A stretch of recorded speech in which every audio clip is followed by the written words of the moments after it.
Bonjour à tous, bienvenue, c'est Africanité. Vous avez vu que nous avons derrière nous des légendes, 20 ans de carrière. Le FEMUA, c'est à l'occasion du 10e anniversaire de ce festival, le FEMUA, que nous accueillons au cœur d'une émission dévolue à la poésie. On va bien, Koloba le français, on va bien chatouiller la langue française avec des groupes qui justement, avec le nouchi, toute cette ferveur autour de la vocabularisation des tessitures musicales africaines, dis n'importe quoi. Eux, c'est les Beatles d'aujourd'hui, hein. Les légendes, les pop légendes de la musique africaine. C'est Magic System. Ils sont avec nous aujourd'hui. C'est dans la galère que la go en tout m'a quitté.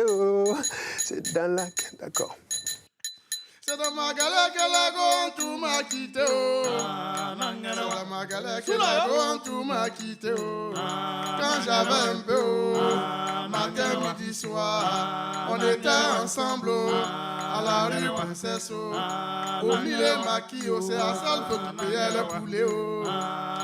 Quand l'argent est fini, en tout a changé de côté.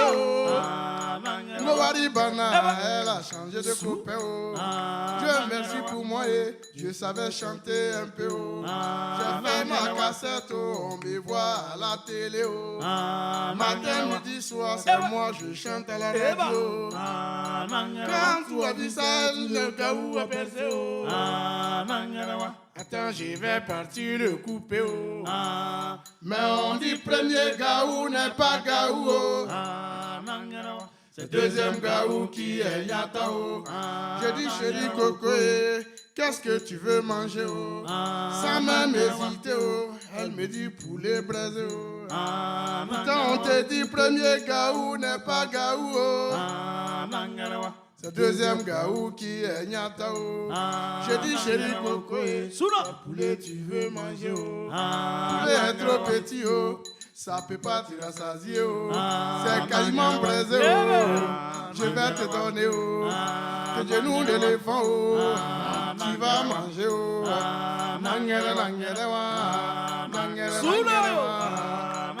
Elle est fâchée, elle dit elle s'en va à la maison. Si elle va à la maison, coagulation va me tuer. Je lui ai demandé pardon et la go l'a accepté. À un moment donné, elle a tout gâté. Elle est quittée dans poulet, s'en va dans loco. Je dis si c'est à loco, c'est pas compliqué. C'est plantation de bananes. Tu vas quitter. Au lieu de fourchette, ça peut pas bien piquer. C'est avec râteau, tu vas manger. Nangere nangere wa, nangere nangere wa, nangere nangere wa, nangere nangere wa. Mais on dit premier gaou n'est pas gaou. C'est deuxième gaou qui est Nyatao.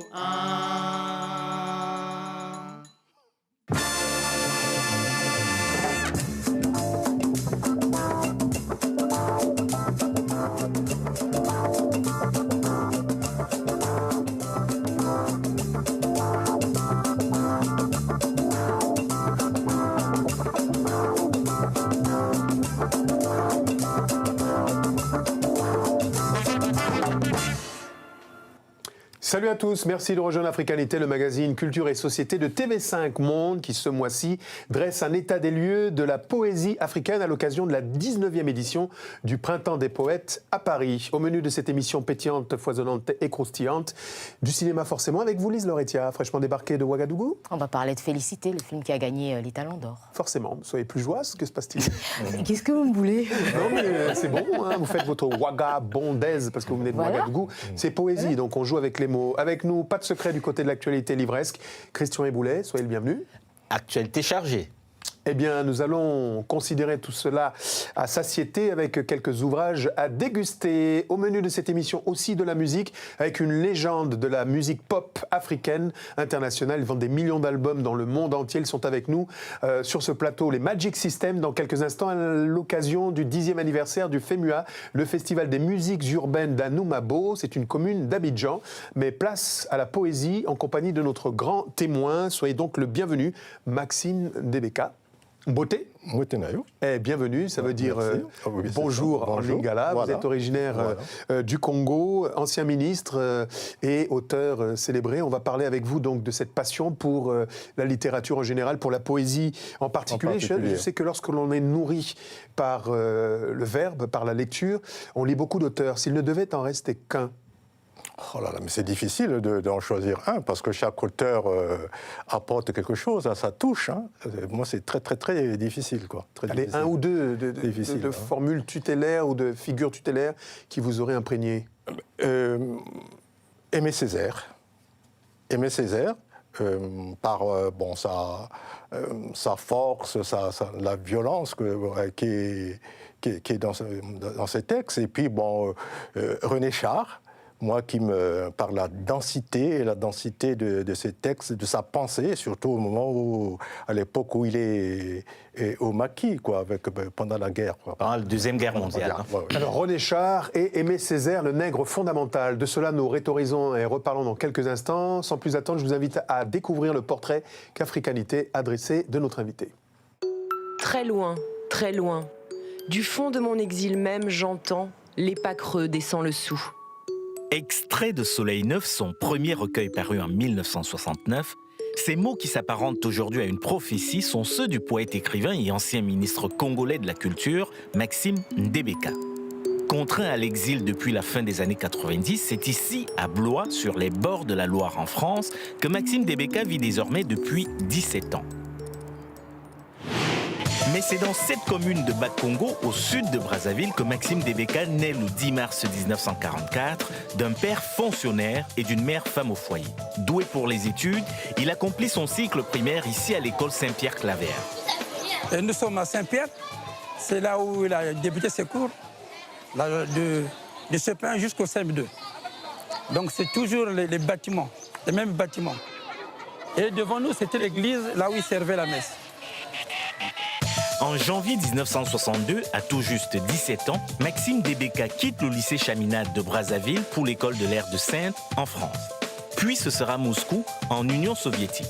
4 ans plus tard, de retour à Brazzaville, le jeune sous-officier Maxime Ndebeka dédaigne l'armée nationale pour se consacrer à l'écriture, mais aussi à la formation politique de la jeunesse congolaise.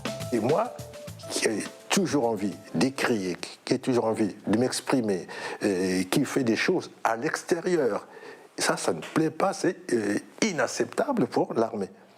C'est que je suis en contact avec les mouvements de jeunes qui sont de mon quartier là-bas, donc je participe. Je peux y participer même en tenue militaire et je pousse plus loin mes provocations jusqu'à accepter d'être dans l'équipe dirigeante de la première semaine culturelle. Après l'arrivée au pouvoir de feu le président Marien Ngouabi en 1968, Maxime Ndebeka poursuit ses activités culturelles et militantes. Perçu comme un danger par les autorités de l'époque, il est condamné à mort en 1972, une peine commue ensuite en prison à perpétuité. D'ailleurs, il y avait un texte qui avait sorti, Le calvaire d'un poète. On l'avait tellement bastonné. Et il allait même laisser sa vie. Il en a souffert parce qu'il écrivait des choses, des vérités. Contraint à l'exil pour la première fois en 1983, Maxime Ndebeka continue néanmoins de s'exprimer à travers sa poésie, ses pièces de théâtre ou encore ses nouvelles. Il y a une profondeur en fait dans ces textes qui me parle beaucoup. Nous qui n'avons pas continué des études, quand on lit ça, on s'est dit bien sûr on a une autre façon de voir les choses. Lui il a écrit, mais moi l'interprétation m'a amené à dire que vraiment il me fait rêver ce monsieur et que quand je lis le texte j'ai envie de le déclamer et de le dire sur scène, de m'approprier de ça. Après la conférence nationale souveraine de 1991, Maxime Ndebeka rentre au Congo-Brazzaville où il est nommé ministre de la Culture en 1997. Hélas, l'expérience tourne court et il est de nouveau contraint de s'exiler en France où il vit encore aujourd'hui. Voilà pour ce qu'il en est de ce portrait de notre invité. Je vous ai senti ému en regardant ces images, Maxime Ndebeka. Oui, quand même, parce que on revient sur hier, on repense un petit peu à ce qu'on a vécu. Et puis, il ne faut pas trop s'attarder, quoi. Il faut toujours aller de l'avant, voilà. C'est le passé qui nourrit le présent.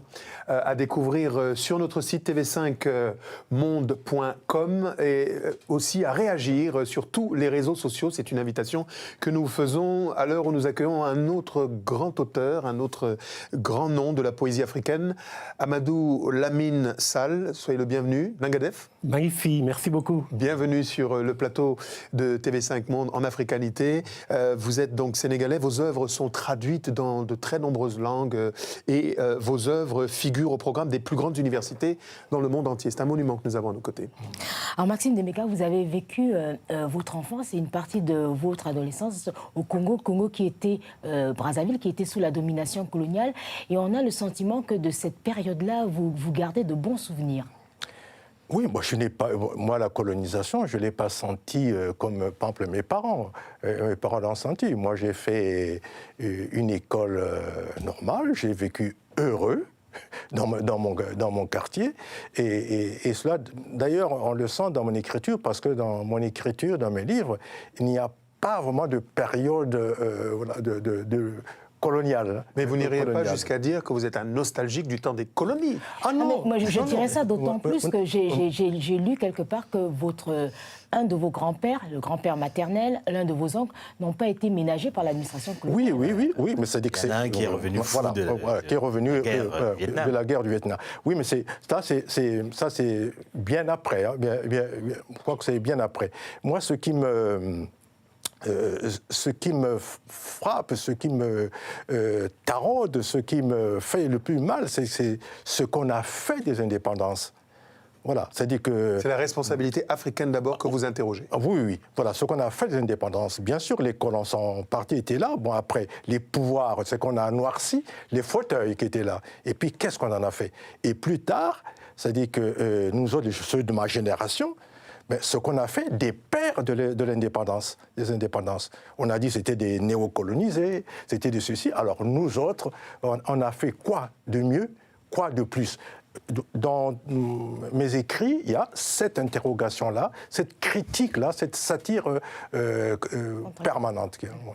Alors, Amadou Lamine Sall, il parlait des indépendances. Le président poète Léopold Sédar Senghor disait de vous que vous étiez le meilleur de votre génération. Qu'est-ce qu'ils vous ont légué, vos aînés de la négritude, que sont Césaire, Damas et Senghor? Aimé Césaire, évidemment, et Léon Gontran Damas, le Guyanais. D'abord, je voudrais dire que je suis très ému d'être à côté de Maxime Debeka. Et je voudrais vous saluer à tous. Je crois que Senghor m'a créé beaucoup de problèmes. Senghor a créé beaucoup de problèmes. Je crois qu'il a eu tort de dire de moi que j'étais le meilleur de ma génération. Être un poète au pays de Senghor, c'est difficile. Parce que Senghor, c'était le baobab au milieu de la plaine. Et il le demeure un peu encore aujourd'hui. Absolument. Et j'avoue que j'appartiens à une génération, mais qui a beaucoup souffert de l'absence des aînés. Vous savez, j'ai eu la chance de côtoyer, mais tout jeune, Ousmane Sambène, Birago Diop, Cheikh Hamidou Kane. Et puis, qui est toujours en vie chez Hamidou Kane. Mais qui est toujours en vie et que j'ai vu il y a quelques jours. Et puis Senghor.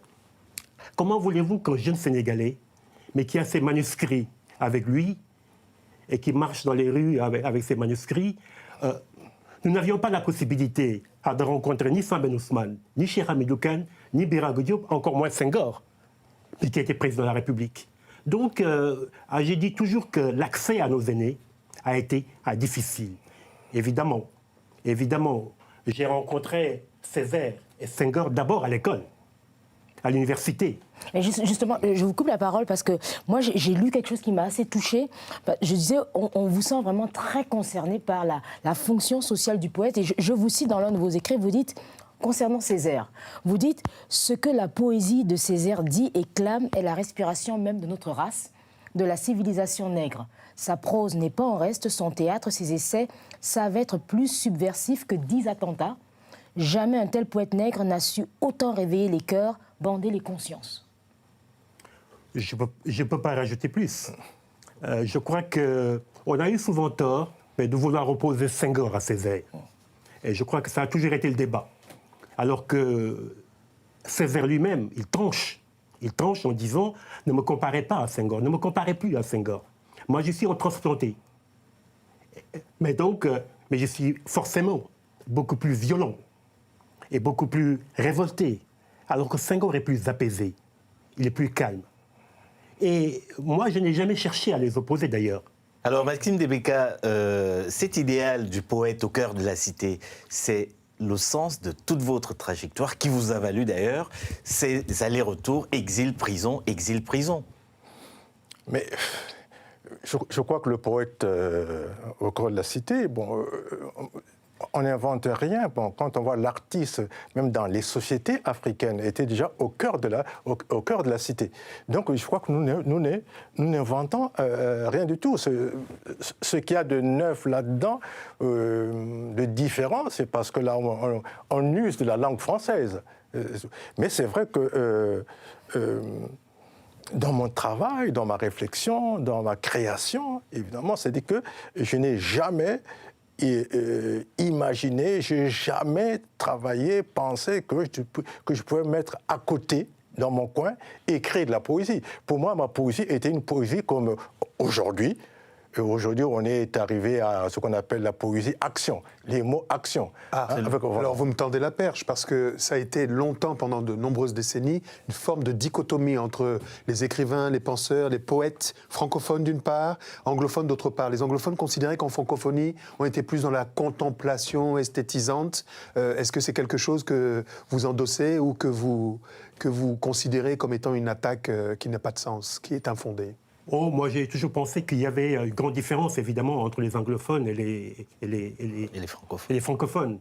Les anglophones, ils sont plus concrets, ils sont même violents. Alors que nous, les francophones, nous sommes nous sommes trop lyriques et très romantiques. Et il y en a beaucoup, Christian. Les Birago Diop, les Bernard Dadier, centenaires, les William Sassine, et tant d'autres encore qui sont aujourd'hui des noms parfois oubliés. Et par exemple René Philambe au Cameroun qui est mort dans le dénuement. Et chez vous au Congo, Maxime Debeka, Martial Tinda qui vit encore aujourd'hui, mais qui malheureusement, comment expliquez-vous que les poètes soient si méconnus, surtout d'immenses poètes ? Oui, mais bon, c'est aussi le problème de cette culture, de cette civilisation française. Parce que la poésie n'a pas d'espace, n'a pas de place. Pour moi, c'est toujours un genre qui est devenu un petit peu à côté. C'est vrai que Martial Tinda est à Paris, c'est un vieux monsieur. Et là, c'est quand il va disparaître, qu'on va se dire, ah bon, il était là. Bon, alors qu'il est là à Paris. Martial Tinda, c'est un des tout premiers poète au Congo-Brazza, avec son livre Le chant du départ. Et là, on parle très peu de lui, peut-être parce qu'il a écrit un seul livre, je ne sais Oui, c'est vrai, on parle voilà. plus de Jean Malonga, par exemple, qui lui est romancier et a eu une postérité. Oui, mais chez nous, quand même, il y a un poète énorme que... le président Senghor a vraiment adoubé, félicité, c'est Tchekaya Outamsi. Il est énorme. Alors j'aimerais savoir aujourd'hui, à vous deux, je pose la question, qui sont aujourd'hui vos héritiers ? Oh, vous savez, moi j'ai fait d'être lucide. Moi j'ai fait d'être lucide. Aujourd'hui, au Sénégal particulièrement, la poésie n'est pas morte. Elle est prise en charge aujourd'hui par la gendarmerie, la police, les militaires, mais qui publient énormément. Nos meilleures productions littéraires aujourd'hui, mais c'est l'armée, la gendarmerie, mais la police. Très étonnant. Mais nous avons de très très grands poètes. Le problème, mais que Senghor est toujours là. Il y a également que la langue française a profondément dépéri. Et qu'aujourd'hui, nous avons des poètes, mais de dimension internationale, mais qui écrivent dans les langues nationales. Et je me bats pour qu'il y ait un fonds de traduction, pour que ces poètes qui écrivent dans les langues nationales, et qui sont même, je peux me le permettre, beaucoup plus puissants que Senghor, puissent être connus.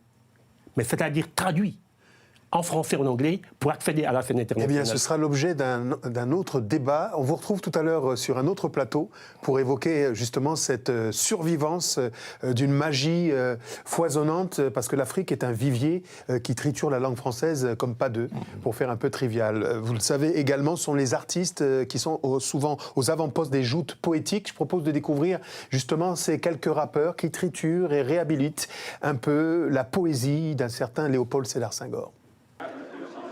Une dizaine d'artistes africains trouvent la formule pour redonner une nouvelle jeunesse au poème de Léopold Sédar Senghor.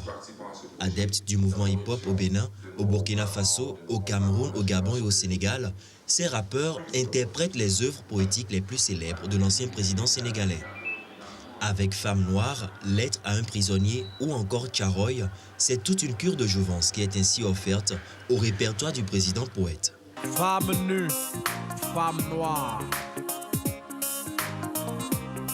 vêtue de ta couleur qui est vie, de ta forme qui est beauté, j'ai grandi à ton ombre.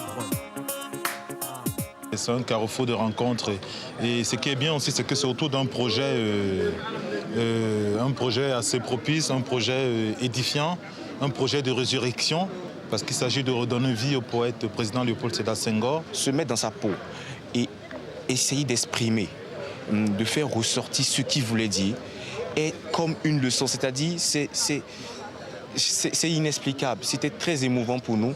Le coffret intitulé « Les rappeurs chantent Senghor » est composé de 8 morceaux et de vidéoclips réalisés au Bénin et au Sénégal. Pour tous ces artistes, l'enjeu était le même, reprendre les poèmes de Senghor tout en gardant intact l'esprit de ses textes. Les morts iront avec les morts et nous avons choisi de vivre pas sur cette terre haute, surtout pas ici sans Nantalie, les temps des charades et des lilas. Nous brûlerons nos campements de la belle saison, nous descendrons les fleuves au pays de ma mère. La nouvelle génération ne connaît pas le président poète, surtout ses œuvres. Donc aussi c'est une occasion de donner à nos jeunes frères, de montrer à nos jeunes frères les œuvres de ce grand homme. Le coffret, placé sous le label Optimis Productions, a été officiellement lancé le 9 octobre, date anniversaire de la naissance du président poète. Quelles sont les nouvelles formes d'expression de la poésie contemporaine? Quels sont ceux et celles qui l'incarnent? Pour en parler, nous accueillons avec plaisir sur ce plateau une béninoise. Bienvenue Harmonie Dodé Bill Kataria. Vous êtes une passionnée de lettres et en 2013, vous avez été sacrée championne de slam. Oui. Félicitations. Merci. En un mot, bravo. En un mot, félicitations encore une fois. Le Camerounais Kwam Tawa, le dramaturge et metteur en scène et, me dit-on, un auteur prolifique qui nourrissait de très nombreuses œuvres. On va en parler dans quelques instants.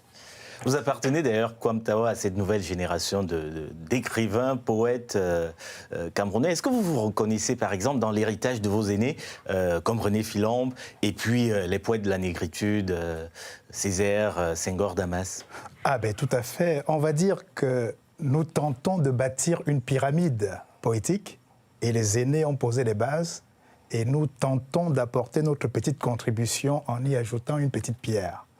Bien sûr que je me reconnais dans la démarche d'un René Philombe. Peut-être que le choix que j'ai fait de vivre au Cameroun envers et contre tout tient aussi de ce que j'apprécie chez l'écrivain René Philombe. Même s'il a fini dans des circonstances... Dans un dénuement total. Dans un dénuement total, on s'accroche en espérant que ça sera mieux, mais en tout cas, il a ouvert la voie et nous essayons de poursuivre le chemin. S'il m'est permis de rendre un double hommage, Pius Njawé, pionnier de la presse africaine et camerounaise de surcroît, a toujours rendu hommage à M. Philombe à des moments où effectivement très peu parlaient de lui. Tout à fait. J'aimerais maintenant qu'on aille faire un tour du côté du Bénin pour parler de slam. On rappelle que le slam, c'est donc les codes du hip-hop, matinée de poésie, on peut dire ça. Hein? Oui, bien sûr. Alors, est-ce que vous sentez encore un peu une sorte de, comment pourrais-je dire ça, une sorte de condescendance lorsque vous dites que vous faites de la poésie et que le slam, est-ce que vous sentez les regards un peu bizardeux oui, bien sûr. Ces regards-là existent encore.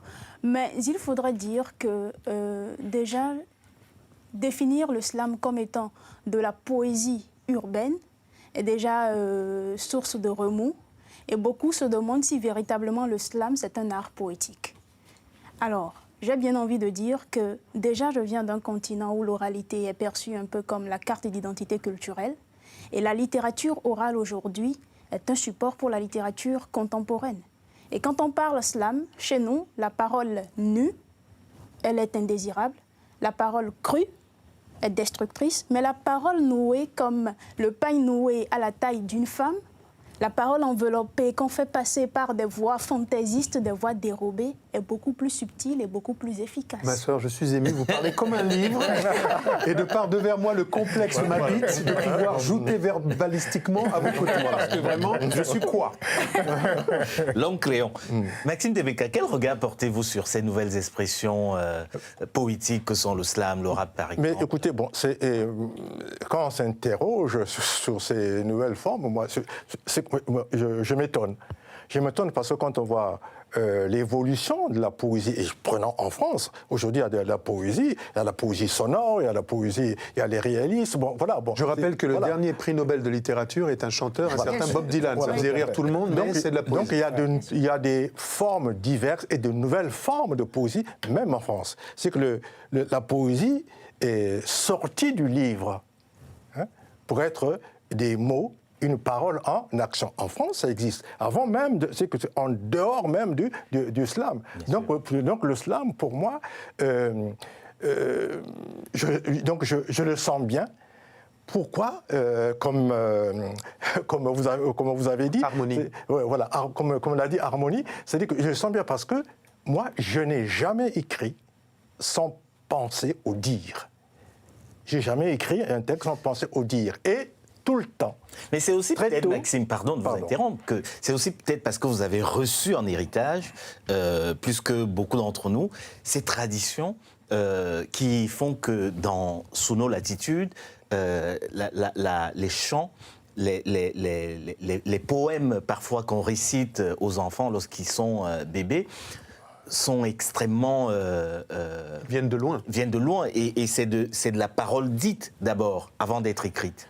Nous sommes d'une civilisation d'abord orale. On ne va pas lancer le débat ici, mais l'Égypte était africaine et écrite. Voilà. Et il y avait une écriture, il y a les à Fumban, il y a une écriture, donc les deux ont coexisté. Mais écoutez, bon, civilisation, qui écrivait même en Égypte, mais au niveau des populations, au niveau de l'ensemble, je crois que ce qui comptait d'abord, c'était l'oralité, d'une façon générale.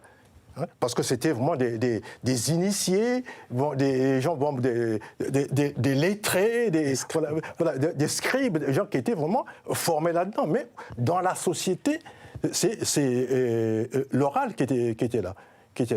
Et je disais que moi, me concernant, c'était pendant très longtemps, souvent et très tôt, que j'ai écrit pour dire des textes. Et je les ai souvent dit. Donc moi, cela ne m'étonne pas. Et aujourd'hui, qu'il y ait... Quand on redécouvre cela en Europe, en France, que cette poésie-là, pour moi, je trouve que c'est extraordinaire. Et ce que fait en Afrique, voilà pourquoi je dirais que le slam a bien pris en Afrique aussi. Et on en a une ici qui dit plutôt ces textes, c'est Harmonie. Est-ce que vous pouvez, par exemple, nous faire une petite improvisation de l'une de vos pièces comme Accusé, Slamez-vous. Slamez-vous. Ok, d'accord.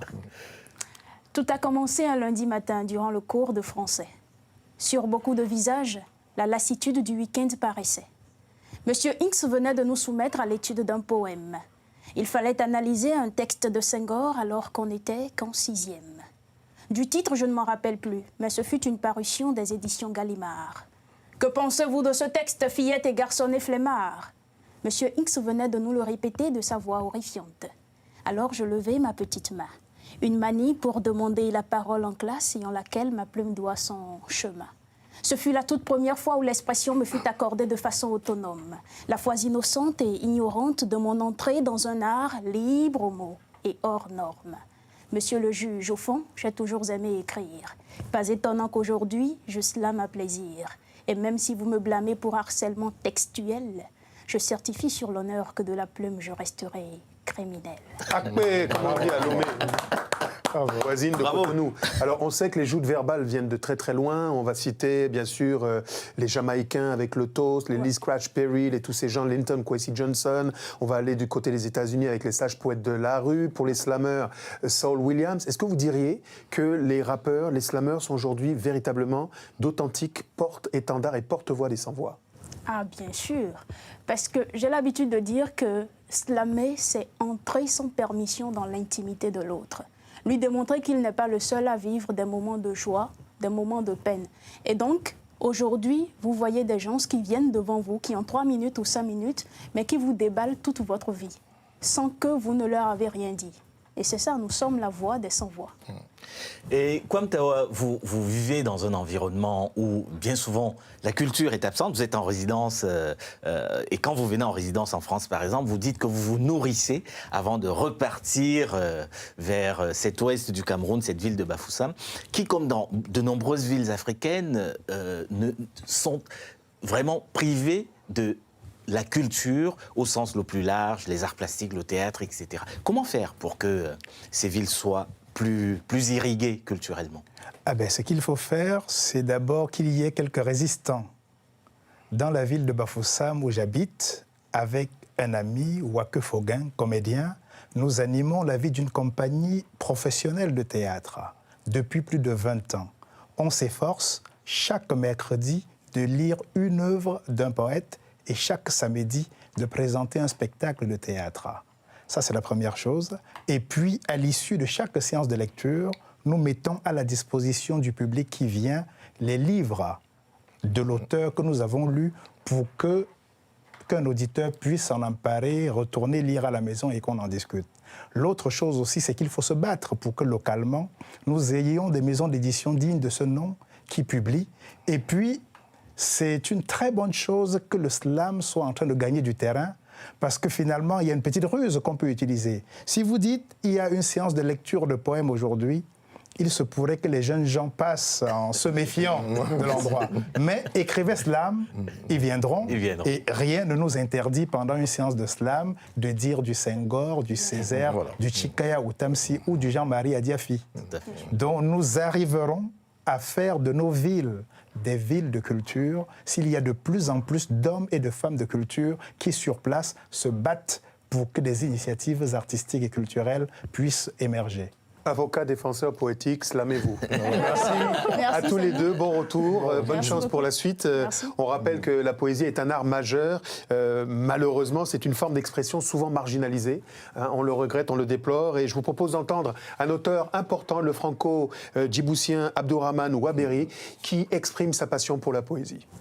Disons que la poésie n'a plus cours dans l'édition, elle est devenue rare, elle vaut plus un clou financièrement, et donc c'est le moment d'aller la chercher parce que moi j'aime bien prendre des chemins de traverse et un peu faire les choses à l'envers. Donc la poésie, elle m'a toujours accompagné, j'ai la cachée dans la prose, mais il m'a semblé, peut-être à l'aube de ma propre maturité, retourner à ces chants et à cette élévation qui est propre à la poésie.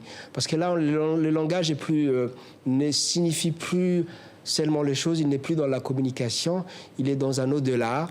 Et je pense qu'il est aujourd'hui plus que nécessaire, à un moment où on est, disons, complètement contaminé par les informations. Je suis bien content d'être ici, mais il y a quand même une pléthore d'informations. Il y a Twitter, tout va très vite. Et la poésie nous demande un réflexe différent, un réflexe qui est d'aller au-delà de la communication et de prendre le temps de donner les mots, leur place et leur peut-être profondeur. Voilà pour ce tourbillon qui vous emporte au cœur de la poésie africaine. Vous pouvez bien sûr retrouver cette émission sur tv5monde.com et réagir sur tous les réseaux sociaux. À l'heure où nous abordons à présent le thème de la vulgarisation de la poésie, nous sommes très heureux d'accueillir Renaud Artout. Merci de me recevoir. J'aimerais dire Nangadev Gorgi. Ah, santé Allah. Ça, billahi, vraiment, ça c'est la migration transgénique, c'est-à-dire la tropicalisation de la migration. Non, mais avant c'était dans l'autre sens, mais vous Wolof. Tout est Vous parlez. D'accord, donc vous êtes un vrai parigot avec une ascendance rémoise. Exactement. Et vous avez quelques années vécu du côté de Reims. On salue d'ailleurs les Rémois, Aix-Champagne, Épernay. Merci. Vous êtes passionné de littérature et vous avez créé une plateforme dont nous allons évoquer la quintessence dans quelques instants. C'est Afro-Poésie. Exactement. Et bien sûr, nous retrouvons sans plus attendre Amadou Lamine Sall, qui est notre invité également, qui est un homme féru de poésie, qui a créé de très très nombreuses structures au bénéfice de la promotion de la culture au sens large. Alors Renaud Artaud, vous avez choisi Internet pour vulgariser la poésie africaine. Alors est-ce que quel est le public que vous arrivez à toucher? Est-ce que vous arrivez par exemple à toucher les jeunes? Alors, mon cœur de cible, vraiment, c'est la jeunesse. C'est la jeunesse africaine et afro-caribéenne. Voilà, c'est eux que je veux toucher, c'est pour eux que je l'ai fait. Mais après, force est de constater que c'est plutôt les Européens que je touche et plutôt les Occidentaux de manière générale. Je le vois par rapport aux statistiques de mon site. C'est la France, beaucoup. Un petit peu le Maghreb, beaucoup l'Amérique du Nord et un peu moins l'Afrique. Et donc mon travail aujourd'hui, c'est d'aller de plus en plus vers l'Afrique et je suis en train de proposer des partenariats avec des établissements scolaires pour que les enfants, avec leurs professeurs de lettres, m'envoient de leurs poèmes et pourquoi pas les publier déjà sur le site et un jour dans des livres. Parce que le but, c'est le retour au livre via Internet. Alors, ce manque de visibilité, il était criard à votre époque, Lamine. Vous avez à l'époque donc créé un certain nombre de structures. Je rappelle que la solution pour vous passait par la création d'un certain nombre de structures. Vous êtes cofondateur de la Biennale de Dakar, notamment. Vous avez créé des maisons d'édition. Vous avez contribué à mettre en place un certain nombre de structures de circulation du livre. Est-ce que vous diriez que l'initiative que l'on vient d'évoquer avec Renaud s'endigue dans le sillage de ce que vous aviez impulsé il y a déjà quelques années? Oui, absolument, absolument. Vous savez, je reviens à Senghor, parce qu'il avait créé en 1974 une maison d'édition en disant il me faut une relève littéraire.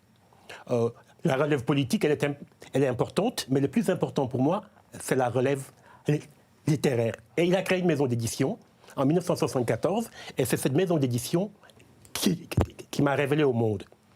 Et j'ai pensé qu'il fallait faire quelque chose pour les jeunes.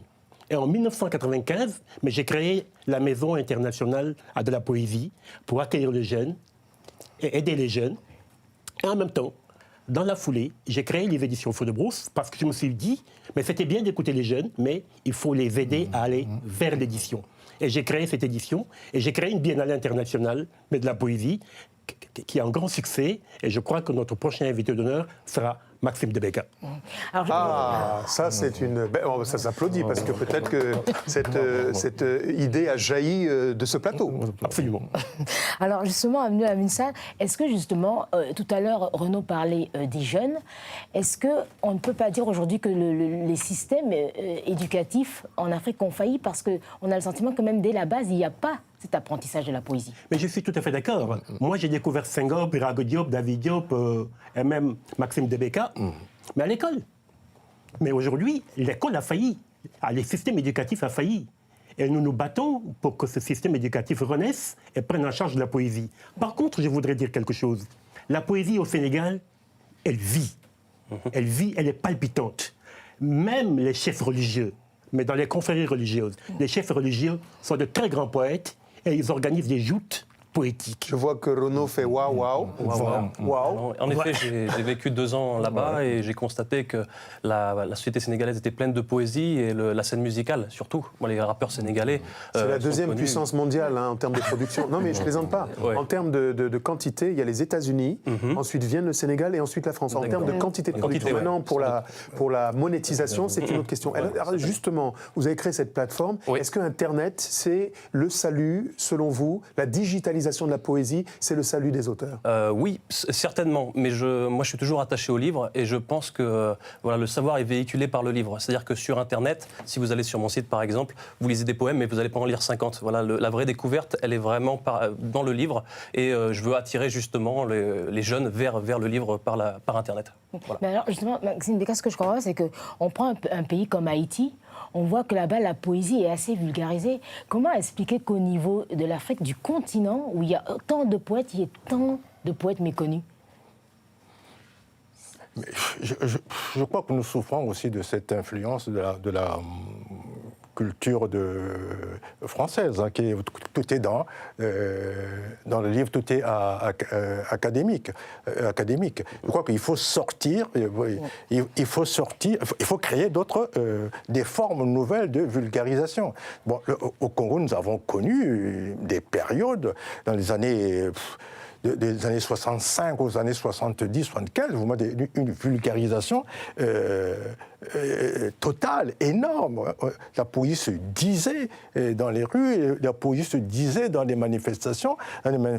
Et là, je voulais réagir sur la poésie au Sénégal, parce que pour moi, c'est-à-dire que je suis très heureux d'apprendre que cette poésie au Sénégal vit, parce que le regard que j'avais, c'est-à-dire qu'après le président Senghor, quoique c'était devant le baobab, donc le baobab a mis de l'ombre sur la poésie. Mais alors, avec votre permission, et qu'il n'y avait plus que le roman. J'aimerais qu'on sorte du Sénégal, parce qu'il y a 2 Sénégalais ici, ils sont en majorité écrasante, pour avoir une vision un petit peu plus globale de la problématique. Est-ce qu'on ne peut pas convoquer la responsabilité politique, au sens continental du terme, dans cette on va dire, vacuité concernant la promotion du livre, de la pensée, de la poésie en particulier? Ah oui, absolument, je suis tout à fait d'accord. Il y a un déficit énorme au niveau des politiques. Il faudrait peut-être...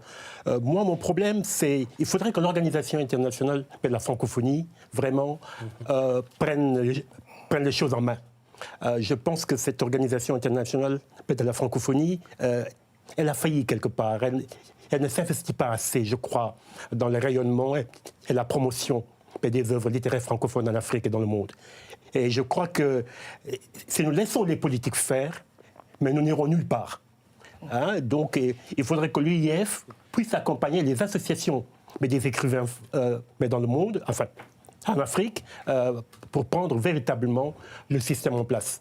Moi, c'est ce que je pense. Et j'avais même pensé, mon Dieu, il faut que l'OIF ouvre une librairie francophone. Ici à Paris ou à Dakar ou à Lomé ou à Abidjan, etc. Il faut une librairie francophone, mais où on pourrait avoir accès à toutes les œuvres littéraires francophones. Pour inciter plus les jeunes, parce que en fait, ce qui est très étonnant, c'est qu'on parle des jeunes. Et vous avez un parcours quand même assez atypique. Vous êtes allé étudier, c'est-à-dire vous avez fait le sens inverse. Vous êtes allé étudier à l'université Cheikh Anta Diop. Vous avez travaillé en Mauritanie, et c'est comme ça que qu'est née cette passion en fait pour la poésie. Oui, tout à fait. Pour l'Afrique déjà, et pour la poésie. J'aimais la poésie, j'aimais l'Afrique, donc j'ai essayé d'en faire quelque chose. Et je voulais revenir sur ce que vous disiez sur les jeunes. Je pense que symboliquement aussi, il y a la responsabilité de l'organisation de la francophonie, du monde politique, mais je crois aussi que l'ancienne génération a tendance à cantonner les jeunes vers le slam, vers le rap, ce qui est très bien, mais à se garder un petit peu, à écraser symboliquement la nouvelle génération et à se garder un peu les livres. Donc une forme d'académisme sacral autour du livre. Pas de bagarre générationnelle sur ce plateau. Maxime n'est pas d'accord. Je voulais juste ajouter que nous avons créé des clubs de poésie dans tous les lycées et collèges. Et aujourd'hui, dans une semaine, va sortir par exemple un recueil de poèmes, mais d'un jeune enfant de 11 ans, une fillette de 11 ans, mais qui a écrit un recueil extraordinaire. Donc, nous allons vers les lycées et les collèges. Nous allons... Pas de cloison et de l'interpénétration générationnelle. Juste une dernière chose, parce que malheureusement le plateau se termine. Votre plateforme, on peut y aller. Par exemple, moi, je me sens la vertu d'un poète. Par exemple, je voudrais déclamer un poème. Je m'adresse à Lise Laure. Je vous dédie ce poème pour vous dire que je vous aime. Oh là là, je cherche quelques mots avec ardeur pour vous dire, Lise Laure, que vous êtes la dernière veine de mon cœur. Est-ce que cela suffit pour que je puisse être édité chez vous? Moi, je ne note pas, je ne juge pas, je n'y hiérarchise pas. Tout le monde est poète et tout le monde peut m'envoyer ses poèmes. Voilà, je les publierai s'ils n'appellent pas La haine ou autre. Voilà. Alors ça s'appelle Afropoésie. Afropoésie. Voilà, vous allez sur Google Afropoésie et vous tombez sur mon site et vous envoyez vos poèmes à madame. Moi, je voulais réagir sur le fait que si l'ancienne génération se garde les livres et puis je dis non, parce que nous, par exemple, au Congo, il y a une floraison, il y a un bouillonnement. On a connu une période qui s'était un petit peu tassée, mais là, vraiment, il y a tout un bouillonnement et moi, je reçois plein de manuscrits. Merci à tous les deux d'avoir fait vibrer ce thème autour de la poésie. Je propose à présent un tour d'horizon de ce qui jalonne l'actualité de ces dernières semaines. C'est chez nous ici, le Zap Africanité.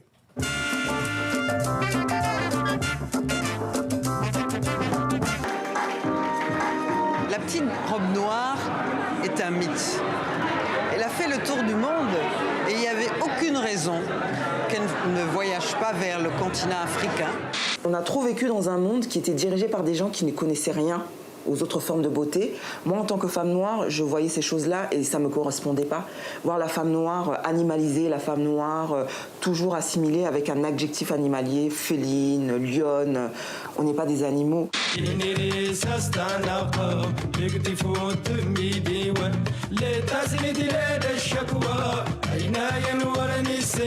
y a des cinéastes qui ne touchent de l'argent qu'une fois tous les 10 ans.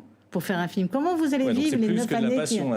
C'est de la chair et du sang, le cinéma africain. C'est que des martyrs, j'allais dire. C'est terrible. Hein. Il y a des acteurs magnifiques qui sont obligés d'être au chômage, gardiens de parking en France, etc., parce qu'ils n'ont pas les moyens de vivre de leur art. Le reporter photographe burundais a reçu ce prix qui lui a été remis pour son combat contre les disparitions, mais aussi pour informer le monde de la crise au Burundi. Thierry Mazina a dédié son prix à tous ses confrères assassinés.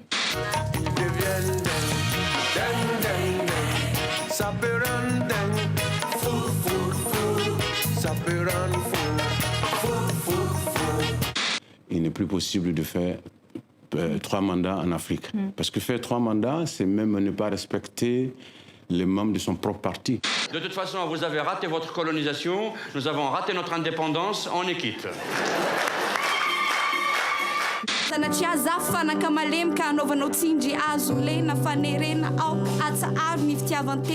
Ça parle de l'histoire d'une femme qui est battue au sein de son foyer. Ce genre de cas, au fait, est très très présent à Madagascar.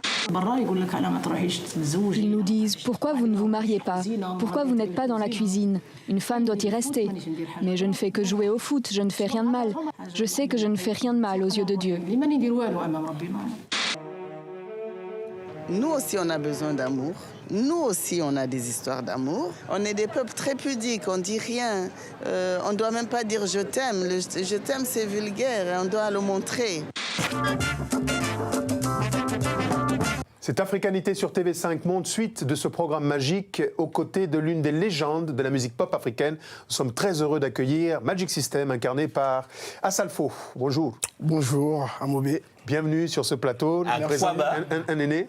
On applaudit quand même parce que voilà un monument de la culture africaine. Ils sont très peu nombreuses les personnes et personnalités qui incarnent l'Afrique avec excellence et qui sillonnent comme ça le monde entier. Alors, Magic System, c'est une légende de 20 ans d'expérience. Cette année, une double actualité. Les 20 ans, bien sûr, de carrière, des millions d'albums et de singles vendus à travers le monde. Et le 10e anniversaire du FEMUA, qui n'est autre que le Festival des musiques urbaines d'Anoumabo, série de concerts, des ateliers, célébrations dans quelques jours. Alors à Salfo, le FEMUA, c'est devenu une scène un peu incontournable sur le continent. Vous avez reçu de grands noms de la musique africaine.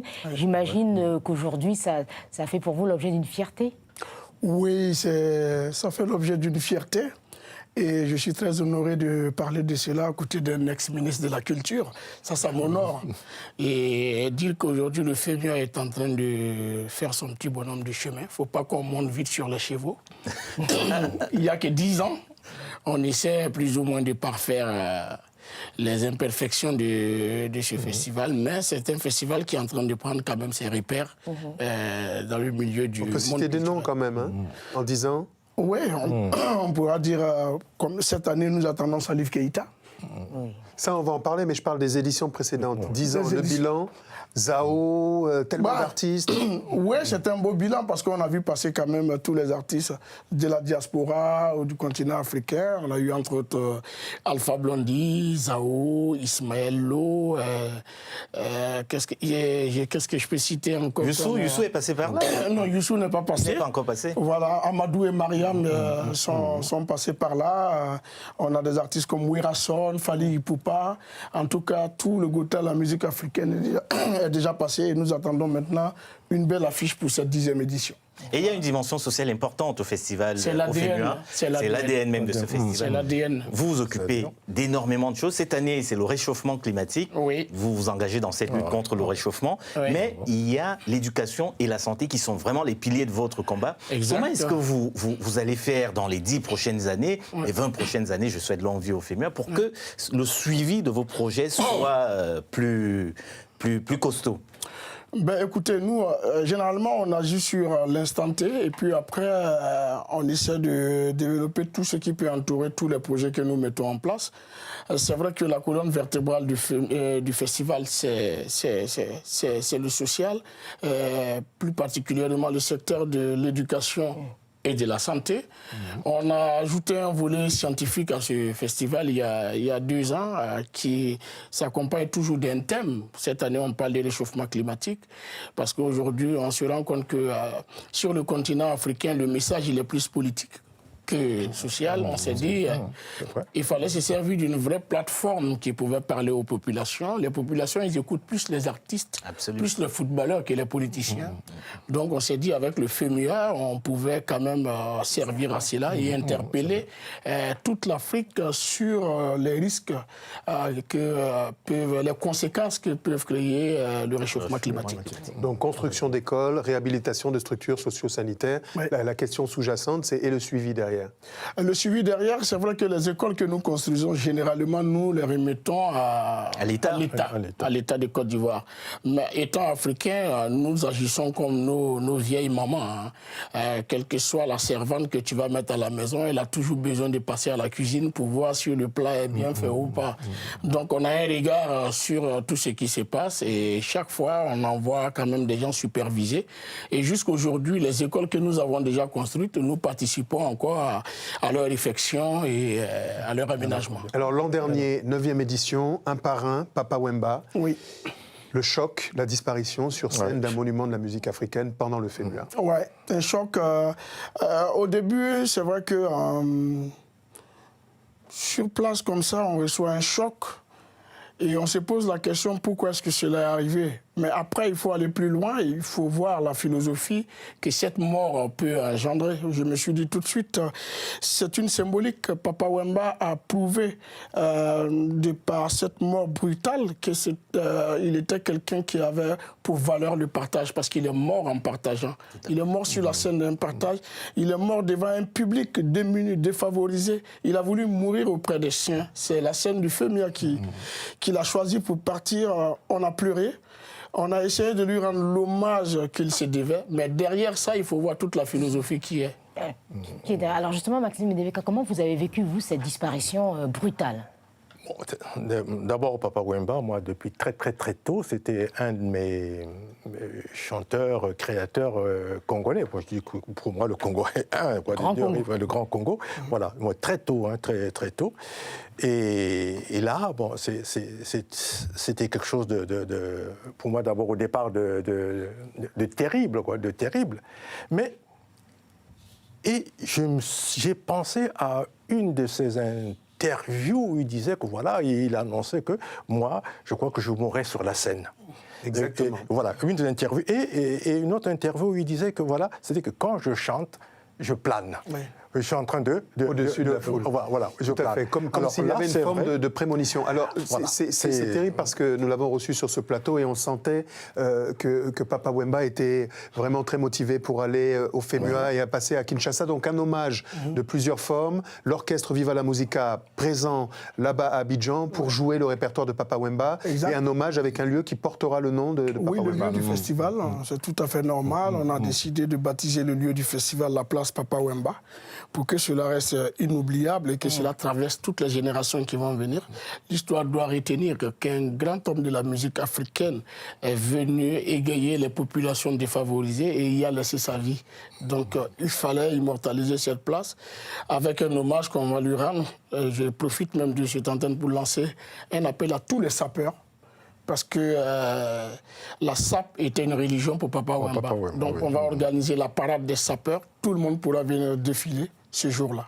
Immortalisé aussi, Papa Wemba fut par le cinéma dans La vie est belle, c'est une transition un peu tirée par les cheveux, excusez-moi. Pour parler cinéma, vous revenez du FESPACO donc. Oui, ben justement, je reviens du FESPACO et qui a gagné, c'est Alain Gomis, qui a eu le 2e étalon d'or. Alors c'est vrai que c'était un peu attendu parce que le film Félicité avait déjà été... Vous voulez dire le primé. 2e étalon de sa carrière? Voilà, le 2e étalon d'or de sa carrière. Parce que le premier était en 2013 avec le film T. Et là, on s'était dit, est-ce qu'il va encore l'avoir? Alors certains disaient oui, c'est un peu facile parce qu'il a déjà été primé à Berlin. C'était en février dernier. Et c'est une histoire formidable parce qu'il nous plonge au cœur de Kinshasa, hein, cette ville de 10 millions d'habitants, et nous raconte l'histoire d'une femme qui s'appelle Félicité, qui gagne sa vie en chantant tous les soirs dans un bar populaire. Et puis un jour, sa vie bascule. Pourquoi? Parce que son fils est victime d'un accident de moto et on doit lui amputer une jambe et elle va évidemment tout faire pour que cela n'arrive pas. Je vous propose de regarder la bande-annonce.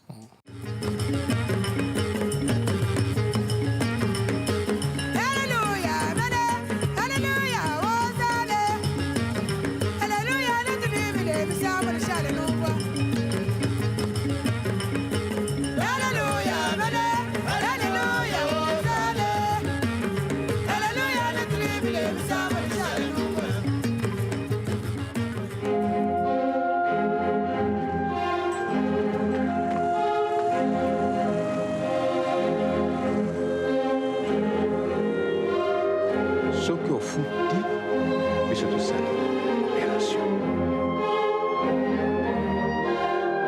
omibetaki tolo yo mosi ya tembe lelo suki tembe sili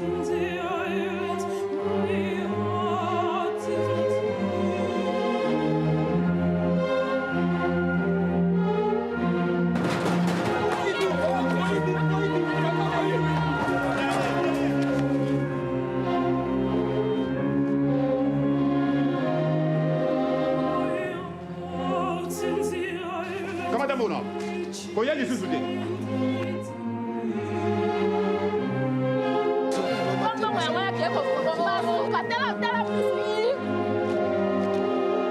Félicité on avance sur Kabante osaki toko mama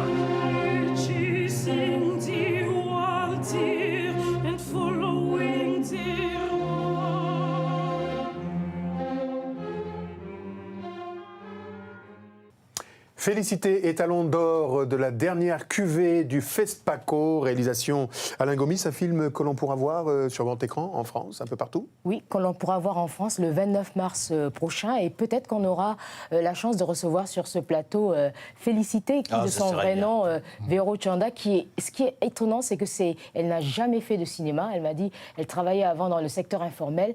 C'est sa première apparition au cinéma et c'est elle qui porte le film. Tous les acteurs sont éblouissants dans ce film. Et puis l'Afrique est filmée comme jamais. Moi, j'allais dire filmée comme jamais. Oh, très très haut là, très très haut. Culture là. Bon, c'est le moment d'enchaîner avec une carte blanche parce que sinon il va nous faire un récital. Merci d'accueillir, s'il vous plaît, les yeux brillants, Jacqueline Ngopi. Soyez la bienvenue. Merci. Vous êtes la créatrice de quelque chose de très ingénieux, je le tiens là comme ça. C'est le City Guide Afrique à Paris. C'est un guide touristique intitulé Little Africa où on peut comme ça découvrir le Paris africain. Et c'est un guide qui est né de votre propre quête identitaire, entre guillemets. Oui. C'est bien cela? C'est bien ça. C'était en fait en 2010 quand je suis rentrée un petit peu du Mexique, où j'ai pour la première fois en fait découvert d'autres afro-descendants qui ont porté aussi un regard nouveau sur moi. Je suis rentrée en France en ayant une soif d'en savoir un peu plus en fait sur le continent, sur l'Afrique, et j'ai commencé un petit peu ma quête comme ça. J'étais déjà très passionnée de culture, mais je me suis encore plus plongée dedans. Et en plongeant dedans, je me suis rendu compte qu'ici aussi à Paris, en fait, il y avait pas mal de vestiges africains. Donc en fait, on retrouve des lieux insolites, des endroits... Ne pensez pas que vous allez trouver l'endroit où on peut manger du jus, d'écrevisses mélangé avec de la sauce de crocodile. Non, mais pas spécialement. Il y a des restaurants, il y a les bons endroits. Vous, à Salfo, qui est un ambassadeur de l'Afrique dans le monde entier, ça vous parle, j'imagine, un guide pareil? S'il y a un ticket dedans, l'endroit où on mange un ticket. Ou à locaux. Oui, non, pas seulement de la ticket, le miandon aussi. On peut... Donc, non, mais ça, c'est une très belle idée parce que souvent, on est là, on cherche à faire découvrir des choses. les mêmes endroits, ceux qui font le plus de pub. Et quand on a un guide comme ça, on peut préparer quand même une sortie avec des amis. Voilà, alors pour ceux qui n'auraient pas totalement intégré de quoi il en retourne, je propose de découvrir ces images en couleur qui nous expliquent de quoi il en retourne autour de ce guide.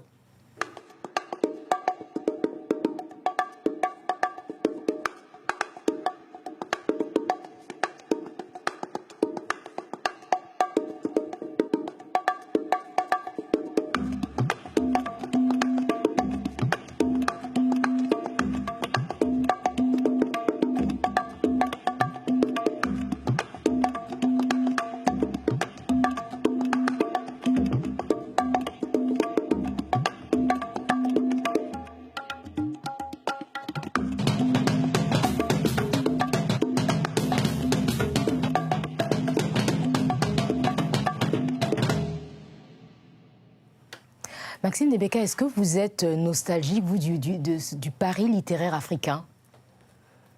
Du Paris, oh oui, quand même, parce qu'il y a une période, une époque où il y avait quelque chose qui se passait, dans Paris, quoi, voilà. Et il y avait des belles rencontres aussi, bon. Et puis il y a des gens, ça circulait tellement, c'est des gens qui venaient des Antilles, d'Afrique, et ça se rencontrait. Bon, maintenant on se rencontre beaucoup moins. C'est quand même incroyable. Et il faut quand même rappeler qu'un quartier comme Montparnasse était un quartier africain où, au début du siècle dernier, les Brancusi, plus tard les Braque, les Derain, les Picasso se sont nourris au sein de la Biguine. La rue Blomet faisait danser, la Biguine faisait danser le tout Paris. Et c'est un peu, j'imagine, Christian, ce dont vous voulez nous parler. Je voulais demander à Jacqueline si dans ce guide il y a un parcours littéraire sur votre circuit de visite parisien. Alors, en fait, dans le guide, déjà, on a fait un focus sur plusieurs quartiers, dont le quartier de Saint-Germain-des-Prés, où on parle justement de ces années 20-30, où il y avait vraiment cette explosion de rencontres entre les Africains de la diaspora, les Antilles, Haïti. C'est vrai qu'il s'est passé vraiment beaucoup de choses, donc on fait vraiment un focus particulier dessus, notamment aussi sur le quartier Saint-Germain autour de l'art ancien africain. Et le parcours littéraire, je dirais qu'on a plutôt fait un focus sur la rue des Écoles que à la fois beaucoup d'auteurs connaissent, mais très peu de gens connaissent finalement. Donc on a vraiment mis en avant les librairies africaines parce qu'il y en a, je vous ai entendu parler de ça tout à l'heure un peu sur le plateau, on en a référencé quelques-unes parce qu'il y a des gens qui sont vraiment à la recherche de ça, des Américains de passage à Paris, mais aussi des Africains quand ils viennent à Paris, ils cherchent des bouquins, des livres. C'est vrai, c'est un vrai circuit. On regarde des restaurants insolites, des destinations incroyables. Est-ce que par exemple vous avez inscrit le premier endroit où ce Gaou a mis les pieds à Paris? C'est-à-dire que lorsque Assalfo est arrivé, il faut mettre une pierre écrite ici, Assalfo a foulé pour la première fois. C'est pas une bonne idée? Je pense que c'est une très bonne idée. Je pense qu'on pourra Il faut me dire que je suis rentré par la porte de la chapelle. Voilà. Alors, pas de chapelle, pas de prosélytisme ici. On enchaîne tout de suite en parlant littérature avec vous. On parle de littérature béninoise, Christian. Absolument. Je voulais mettre en avant à l'occasion de cette émission consacrée à la poésie, je voulais mettre en avant la jeune génération de poètes béninois. Et le chef de file de cette génération, c'est Daté Atavito Barnabé Akaï, qui publie Les Escaliers de Caresse. C'est son dernier recueil de poèmes. Et je voulais surtout mettre en avant cet essai qu'il a publié il y a quelques années maintenant, Lire 5 poètes béninois, pour dire combien la scène poétique béninoise est dynamique et que ces garçons font un travail formidable. Évidemment, rappeler les 2 derniers poèmes, la réédition en fait de 2 classiques de Maxime Debeka, des classiques importants, Toile au possible chimérique, L'oseille, les citrons, qu'il faut relire. Ce sont nos classiques et Maxime Debeka. Et il y en a d'autres, hein, Édouard Glissant ou encore Léon Gontran-Damas chez Gallimard.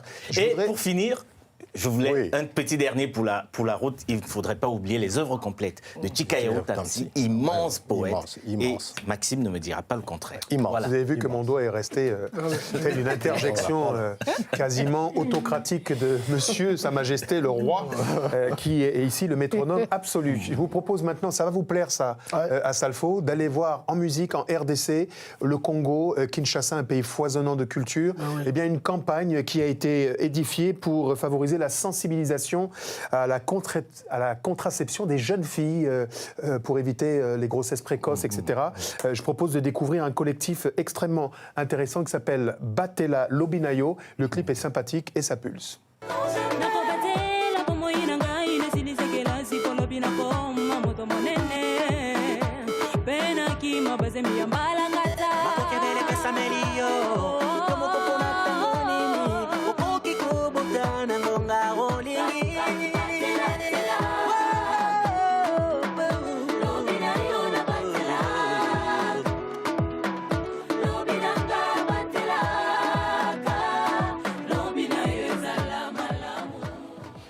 Voilà, à découvrir rapidement si ça n'est déjà fait. C'est l'un des coups de cœur, Batela Lobinayo. La musique, vecteur de cohésion, vecteur de sensibilisation. Ça, c'est aussi l'ADN de ce que pratique Magic System à travers le FEMUA. Ben oui, à travers la musique, on peut tout faire. Il suffit seulement de savoir faire les choses. Et c'est ce qu'on s'attelle à faire. À Kinshasa, bientôt peut-être dans l'autre sens, est-ce qu'on peut penser à un FEMUA qui irradie, qui quitte Abidjan et qui va ailleurs? Se délocalise. Oui, pourquoi pas. Nous, Mambo a aussi des villages similaires ou des quartiers similaires à Kinshasa. Pour ne même pas aller loin, je vais prendre le village Molokai de Papa Wemba. C'est vrai. Voilà, donc, voilà. Il n'y a pas de raison qu'on n'y aille pas un jour. Alors, juste une question à Jacqueline. Quand les jeunes, par exemple, veulent se lancer dans un guide comme ça, comme vous l'avez fait, vous avez facilement trouvé de l'argent? Alors, non, pas du tout. On n'a pas facilement trouvé les sous, mais par contre, il y a des moyens aujourd'hui qui existent. Donc, nous, on s'est appuyé sur une campagne de crowdfunding, donc en fait, qui consiste en fait à solliciter tout le monde, n'importe qui, à nous donner un peu d'argent. On a pu faire une levée de fonds et grâce à ça, on a pu éditer le guide. Voilà, donc c'est pas évident quand on a un profil. Moi, je suis passée par certains process de demande de financement. Quand on est jeune, qu'on commence à peine à avoir le premier emploi, qu'on n'a pas forcément des biens immobiliers à mettre en gage de remboursement pour une banque, une assurance, on n'est pas un profil forcément. Voilà. En plus, vous aviez revu vos intentions à la baisse parce qu'au début, vous vouliez faire une agence de voyage. Oui, donc j'ai dû revoir effectivement mes intentions et puis finalement, c'est pas plus mal parce que ça permet en fait simplement de revoir les choses et ça dynamise aussi notre créativité et c'est ce qui s'est passé avec Little Africa qui est donc... Où sortir pour s'ambiancer? J'étais en train de lire vraiment de manière très pieuse Ndombolo, Makossa, Zouf, Denso et tout ça. Ça c'est aussi d'un s'enjailler. Et c'est rentré dans le dictionnaire d'ailleurs. En plus, je pense qu'avec le plateau que nous avons eu tout à l'heure, personne ne cause autant bien la France que les Africains. C'est incroyable le niveau de tessiture vocabularistique qui est déployé. Est-ce que mon problème de difficulté, tendance cinématographique, peut trouver un asile du côté de chez vous? On peut parler de cinéma maintenant, s'il vous plaît? Oui, vous voulez parler du film court. Voilà, en fait, on va parler du film court. C'est un festival qui se tient donc chaque année à Madagascar. Et le prochain aura lieu donc du 21 au 29 avril. Et c'est un festival très intéressant parce qu'à Madagascar, il y a presque plus de structures pour le cinéma et ce festival est presque un laboratoire pour les jeunes réalisateurs. Il y a des ateliers de formation, il y a des projections. Je pense qu'ils ont prévu une 40aine de projections et il y a surtout 20 000 personnes qui viennent.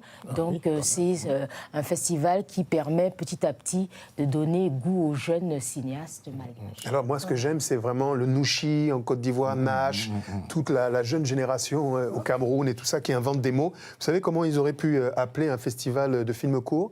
Un festival de films à la verticalité contrariée. C'est joli ça. Qu'est-ce que vous en pensez? C'est pas un mouchi, ça. On va se voir, nous, là, à Salfo, bientôt. Là, on se retrouve à Abidjan. À Salfo, on rappelle donc les 10 ans du FEMUA. C'est à Abidjan. Un hommage à Papa Wemba. Des stars qui viennent de toute l'Afrique. Salif Keita. Tiken Diafakoli, Black M, Singila, Bissakade, Solbang et plusieurs autres. Il y a 14 artistes qui viennent. Et une belle annonce également faite sur TV5 Monde, celle d'une tournée qui consacre donc le 20e anniversaire de la fondation du groupe Magic System. Oui, 20 ans dédiés à l'Afrique. On va sillonner 15 pays. On va donner 20 dates à l'occasion de ces 20 ans d'anniversaire. Ouais. Merci à tous. Ene Ndebeka Matondo Mingi, comme on dit du côté du Congo. Merci d'avoir été des nôtres, d'avoir fait jouer donc la langue française et d'avoir ravivé la flamme du souvenir des pionniers de la poésie d'inspiration africaine. Bonne chance à vous, jeune damoiselle. Little Africa, c'est le City Guide à déguster maintenant ou jamais. Prochaine édition avec l'endroit où, pour la première fois, à la porte de la chapelle. Le Gaou a foulé le pied de la terre de Paris. Merci beaucoup. On se quitte justement avec les magiciens, ils sont encore là. Un autre titre extrait du répertoire, quel titre on va regarder? Là maintenant on va regarder Améduro, où on parle de notre vie d'artiste. C'est parti, c'est maintenant et tout le monde en prend pour son grade. Merci à tous et rendez-vous au mois prochain.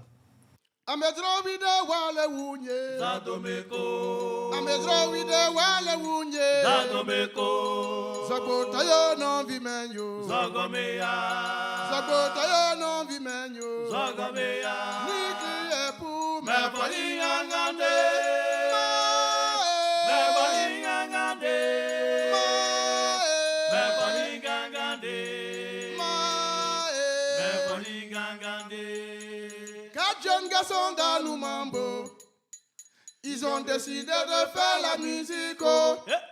Ils ne savaient pas ce qui les attendait. Dans la musique, oh, y a des problèmes, oh. Producteur nous a volé, oh. Maison de disco nous a pas loupé. Ta vie privée n'a plus de sens, oh. Journaliste, oh, n'a pas pitié, oh. Nikli epu, me balingangande, me balingangande, me balingangande, me balingangande. Artiste local, c'est pas facile, oh. Tes amis deviennent tes ennemis, toujours en train de dire quelque chose sur toi. Mon ami, chacun son étoile. On peut vivre longtemps dans la galère. Un bon matin, le bonheur frappe à ta porte. Mon ami, il faut persévérer. Personne ne connaît le jour de son jour. Nikli epu, me balingangande, me balingangande, me balingangande, me balingangande.